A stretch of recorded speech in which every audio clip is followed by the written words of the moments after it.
যুক্তরাষ্ট্রের নিউ ইয়র্কে বাংলাদেশের অন্তর্বর্তীকালীন সরকারের তথ্য ও সম্প্রচার উপদেষ্টা মাহফুজ আলম এবং বাংলাদেশ কনস্যুলেট অফিসে আওয়ামী লীগের হামলার ঘটনায় গভীর উদ্বেগ ও ক্ষোভ প্রকাশ করেছে জাতীয় নাগরিক পার্টি।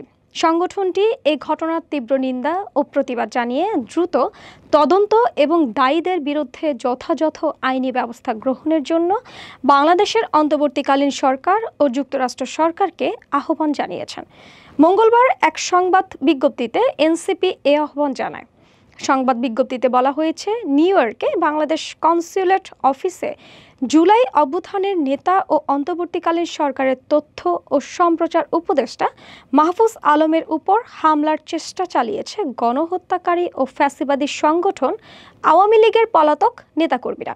কনস্যুলেট অফিসে ভাঙচুর চালিয়ে তারা একটি রাষ্ট্রীয় প্রতিষ্ঠানের উপরও সরাসরি সহিংস আক্রমণ করেছে। এতে আরও বলা হয়, জুলাই অভ্যুত্থানের বর্ষপূর্তি উপলক্ষে আয়োজিত অনুষ্ঠানে এই হামলা চালিয়ে আওয়ামী লীগ আবারও তাদের ফ্যাসিবাদী, সন্ত্রাসী ও মাফিয়া চরিত্রের বহিঃপ্রকাশ ঘটিয়েছে। শুধু জুলাই গণহত্যাকে অস্বীকার করেই তারা ক্ষান্ত হননি, বরং সন্ত্রাসী কর্মকাণ্ডকে আন্তর্জাতিক পরিসরেও অব্যাহত রেখেছে।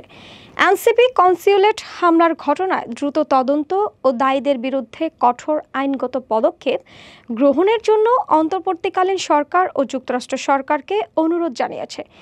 একই সঙ্গে বিজ্ঞপ্তিতে উল্লেখ করা হয়, সাম্প্রতিক সময়ে টক শো, সংবাদ মাধ্যম ও সামাজিক যোগাযোগ মাধ্যমে পিলখানা হত্যাকাণ্ড, শাপলা গণহত্যা ও জুলাই গণহত্যাকে স্বাভাবিককরণের যে অপপ্রয়াস চলছে, কনস্যুলেট হামলা, কলকাতায় আওয়ামী লীগ কার্যালয় স্থাপন এবং বিভিন্ন ফোরামে অভ্যুত্থানকে ষড়যন্ত্র হিসেবে উপস্থাপন সবই আওয়ামী সন্ত্রাসের ধারাবাহিকতা ও বৃহত্তর চক্রান্তের অংশ।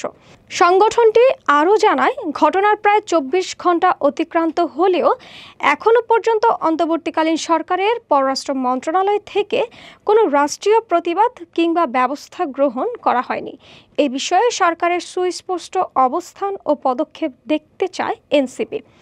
যুক্তরাষ্ট্র সরকারের প্রতি আহ্বান জানিয়ে বিজ্ঞপ্তিতে বলা হয়েছে, আওয়ামী লীগের সহিংস কর্মকাণ্ডের পরিপ্রেক্ষিতে দলটিকে একটি সন্ত্রাসী সংগঠন হিসেবে ঘোষণা করে প্রয়োজনীয় আইনি ব্যবস্থা নিতে হবে। এছাড়া এই হামলার বিষয়ে তথ্য ও প্রমাণ পররাষ্ট্র মন্ত্রণালয় এবং মার্কিন কর্তৃপক্ষের কাছে উপস্থাপন প্রবাসী বাংলাদেশিদের প্রতি আহ্বান জানিয়েছে এনসিপি।